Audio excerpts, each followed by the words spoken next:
گمشدائے کسوئی کا ہے واقعہ، گمشدائے کسوئی کا ہے واقعہ، جانے کب تک اسے ڈھونڈتی عائشہ، رات کی تیری عارش اور محمد سعد، یہ تینوں بچے اپنا مکالمہ پیش کریں گے، انشاءاللہ بغور سماعت فرمائیں۔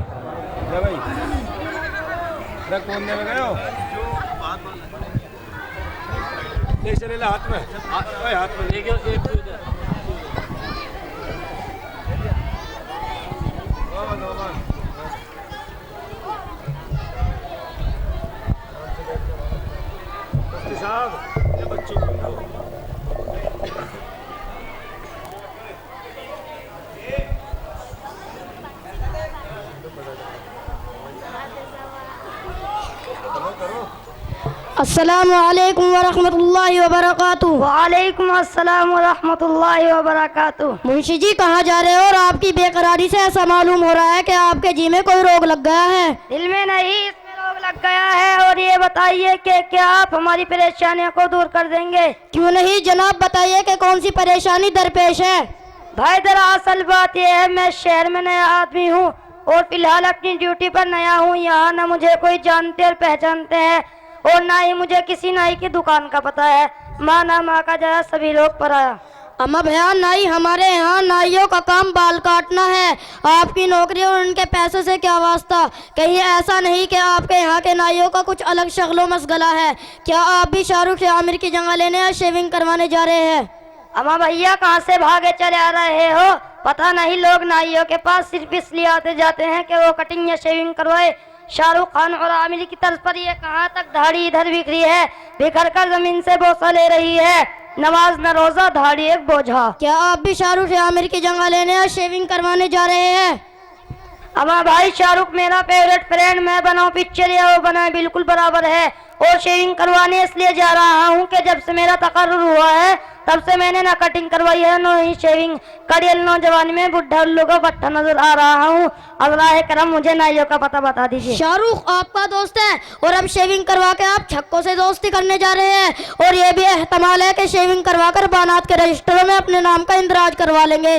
میں آپ کو نائی کا پتہ بتا دوں گا، قبل اس کے میں آپ سے کچھ گفتگو کر لوں۔ بتائیے جناب، آپ کا تعارف کیا ہے؟ صاحب، لوگ تو مجھے پیار سے پپو کہتے ہیں، لیکن میرا نام منت اللہ ہے۔ ماشاءاللہ، آپ کا نام تو بہت عمدہ ہے، لیکن میں آپ سے پوچھنا چاہتا ہوں کہ اگر کوئی ہندو، سکھ یا عیسائی آپ کے دین خالص سے بغاوت کرے تو آپ ان کے ساتھ کیا برتاؤ کرو گے؟ اما بھائی، یہ بھی کوئی پوچھنے کی بات ہے؟ جو شخص میرے دین اسلام سے بغاوت کرے گا تو میں اسے کم بختوں سے قتل و قتال کروں گا، اور اگر اس قتل و قتال پر ان کی عقل و فہم اپنی جگہ آ جائے تو ٹھیک ہے، ورنہ انہیں اس کائنات عالم سے ناپید کر دوں گا۔ بھائی واہ، کیا بات کہی آپ نے! کوئی شخص میرے دین اسلام سے پنجہ آزمائی کرے تو میں ایسے ذلیل و غمضرب کو نیست و نابود کر دوں گا۔ لیکن اب یہ سوال پیدا ہوتا ہے کہ اگر آپ اللہ اور اس کے محبوب رسول اللہ صلی اللہ علیہ وسلم کے احکامات سے منہ موڑے اور قطع تعلق کرے تو آپ کے ساتھ کیا معاملہ کیا جائے گا؟ اس کا فیصلہ آپ خود کریں۔ اما یہ کیا کوئی عدالت ہے کہ ہم فیصلہ کریں؟ یہ بات بالکل واضح ہے کہ جو خدا کے احکام اور نبی صلی اللہ علیہ وسلم کے فرمان سے قطع تعلق اور چشمے پوشی کرے تو اسے بھی وہی سزا ہوگی جو اس سے قبل مذکور ہو چکی ہے۔ اما بھائی، آپ بذات خود اللہ کے احکام اور نبی صلی اللہ علیہ وسلم کی فرمان کی دھجیاں اڑا رہے ہیں۔ امام اللہ، اپنی زبان سنبھال کر مجھ سے باتیں کر، خواہ مخواہ میرے سر گناہوں کا بوجھ کیوں ڈال رہا ہے؟ ہوش میں آؤ ورنہ کھیل کھیل کر دوں گا۔ اما زیادہ سیدھا پن مت دکھاؤ، سیدھے منہ بات کرو۔ تمہارا نائی کے پاس شیونگ کروانے جانا اس بات کی دلیل ہے کہ تم اللہ کے احکام اور نبی صلی اللہ علیہ وسلم کے فرمان سے منہ موڑ رہے ہو، اور یہ روگردانی کا ثبوت ہے۔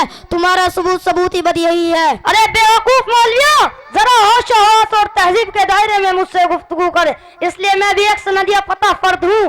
اس کا کیا مطلب؟ سندیہ پتہ فرد کے لیے ہر جانا جائز فعل مباح ہو جائز ہو جاتا ہے، یا وہ بگاڑ و فساد کو ہوا دیتا رہے؟ نہیں، ہرگز نہیں۔ ارے تیری باتوں کا خلاصہ یہ ہوا کہ داڑھی رکھنا پر یہ سنت ہے، حالانکہ ہمیں داڑھی کٹوانے کا صحیح علم ہے۔ ایسا معلوم ہو رہا ہے کہ آپ کی باتوں سے دھاڑی ہے کیا بلا، ہمیں کچھ پتہ نہیں چلا۔ اگر آپ کو اس کا علم ہے تو مفصل ذکر کیجئے تاکہ سب آپ کے جیسے چھکے ہو جائے اور اس کے وجود کے بارے میں بھی بتائے۔ ہمیں داڑھی رکھنا نہ فرض ہے اور نہ ہی سنت، یہاں تک کہ اسے استحباب کا درجہ بھی حاصل نہیں۔ اور داڑھی کے وجود کا جہاں تک سوال ہے تو لمبی لمبی داڑھیوں کا اعجاز تم جیسے احمق مولیوں کا کرتا ہے۔ اس مسئلے کے بارے میں قرآن تو بالکل خاموش اور حدیث بھی خاموش ہے، نہ جانے کہاں سے تم والے آئے ہو۔ حدود کے دائرے میں صحیح گفتگو کیجئے ورنہ آپ کے حق میں مجھ سے برا کوئی نہیں ہوگا۔ اور یاد رکھیے رحمانی اور شیطانی طاقت ایک نہیں ہو سکتی، اور دودھ دودھ ہی رہے گا، پانی پانی ہی رہے گا۔ چلو بھیا بتاؤ تو صحیح، اس کا ذکر قرآن و حدیث میں کہاں ہے؟ دن کا بیشتر حصہ میں کتابوں کے مطالعے میں گزارتا ہوں، لیکن داڑھی کے وجود کو میں نے نہیں پایا۔ سنیے جناب، قرآن کہتا ہے وما آتاکم الرسول فخذوہ وما نہاکم عنہ فانتہوا۔ کیا آپ نے آیت پڑھی ہے؟ جی میں نے یہ آیت تو پڑھی ہے۔ جس نے آیت پڑھی ہے اس کے لیے سمعنا و اطعنا بالکل فرض ہو چکا ہے، اور یہ باتیں اور اشکالوں کی حتمی تردید ہو گئی۔ یعنی رسول تم کو جو عطا کرے اسے لے لو، جس سے منع فرمائے اس سے رک جاؤ۔ ابو ہریرہ رضی اللہ عنہ روایت کرتے ہیں نبی اکرم صلی اللہ علیہ وسلم نے فرمایا مونچھیں کٹواؤ، داڑیاں بڑھواؤ اور مجوسیوں کی مخالفت کرو۔ اس لیے میں سوچ رہا ہوں اس موضوع پر تفصیلی گفتگو کرنے کے لیے اپنے ساتھی مولانا اکبر کو دعوت دوں، لہذا آپ تشریف رکھیں۔ مولانا تشریف لا رہے ہیں۔ السلام علیکم ورحمۃ اللہ وبرکاتہ۔ وعلیکم السلام ورحمۃ اللہ وبرکاتہ۔ الحمدللہ، فاعوذ باللہ من الشیطان الرجیم، بسم اللہ الرحمن الرحیم۔ قال اللہ تعالی فما آتاکم الرسول فخذوہ وما نہاکم عنہ فانتہوا۔ وقال النبی صلی اللہ علیہ وسلم۔ حضرات سامعین نظام، ابھی ایک آیت کریم تلاوت کی گئی ہے جس میں اللہ رب العزت اپنے بندوں سے مخاطب ہو کر فرما رہے ہیں کہ رسول صلی اللہ علیہ وسلم تمہیں جن باتوں کا حکم دے اسے انجام دو، اور جس سے روکے اس سے اعراض کرو۔ اور حدیث کا ترجمہ یہ ہوا کہ مونچھیں کٹاؤ، داڑیاں بڑھاؤ اور مجوسی کی مخالفت کرو۔ اس حدیث شریف میں رسول اللہ صلی اللہ علیہ وسلم نے صاف صاف مونچھیں کٹانے اور داڑھی بڑھانے کا حکم فرما رہے ہیں۔ انہی جیسے حدیثوں سے محبوب سنت داڑھی رکھنے کا حکم ملتا ہے۔ دوستو، افسوس صد افسوس ہے امت مسلمہ کی ایسی جماعتوں اور طبقوں پر جو غلط فہمی میں گوتزن ہے کہ داڑھی رکھنے کا حکم ضابطہ حیات قرآن مجید میں نہیں ہے، لہذا مجھ سے نہیں مانتے اور اسی غلط فہمی تلے دب کر محبوب نبی صلی اللہ علیہ وسلم کے محبوب کے سنت کے منکر ہوتے جا رہے ہیں اور یفا بڑھانے پر تلے ہیں کہ داڑھی رکھنا عصر حاضر کے مولویوں نے ایجاد کر رکھا ہے۔ تو ایسے آدمیوں سے میں درخواست کرتا ہوں کہ مذکورہ آیت پر غور و فکر کرے اور بے خودی کا شکار نہ بنے، اور ٹھنڈے دماغ سے سوچئے کہ ہمیں اس آیت سے کیا حکم ہو رہا ہے، یہ آیت ہم سے کیوں مطالبہ کر رہی ہے۔ اس سے یہ بات بھی واضح ہو گئی کہ نبی صلی اللہ علیہ وسلم کسی بھی عمر کا حکم فرماتے ہیں وہ محض اپنی مرضی سے نہیں بلکہ اس کو اللہ کی طرف کو اشارہ ہوتا ہے۔ لہذا داڑھی رکھنا آج کا مولیوں کا منتخب پیش کردہ تجویز نہیں ہے بلکہ اللہ کا حکم، نبی صلی اللہ علیہ وسلم کا فرمان ہے۔ اسی لیے ہمیں یہ کہنے کا کوئی حق نہیں ہے کہ عصر حاضر کے علماء نے اس کی تجویز کے حتیٰ کہ داڑھی رکھنے کو سنت میں شمار نہیں کیا جا رہا ہے، بلکہ لوگ صبح ناشتے کی بجائے داڑھیوں کا ہی ناشتہ کرتے ہیں۔ اور جو شخص محبوب سنت یعنی داڑھی رکھ لیتے ہیں تو انہیں ترچھی نگاہ سے دیکھتے ہیں اور انہیں برے القاب سے پکارتے ہیں۔ دوستو، سوچنے کا مقام ہے کہ جس کو نبی صلی اللہ علیہ وسلم کی سنت سے محبت نہیں ہے تو ایسے لوگوں کو خاک اللہ کے نبی صلی اللہ علیہ وسلم سے محبت ہوگی۔ وہ شخص حوض کوثر سے کیسے وہ شخص حوض کوثر سے سیراب ہوگے، بس یہ سمجھ لیجئے ایسے منکروں کا مسکن جہنم کا گھڑا ہوگا۔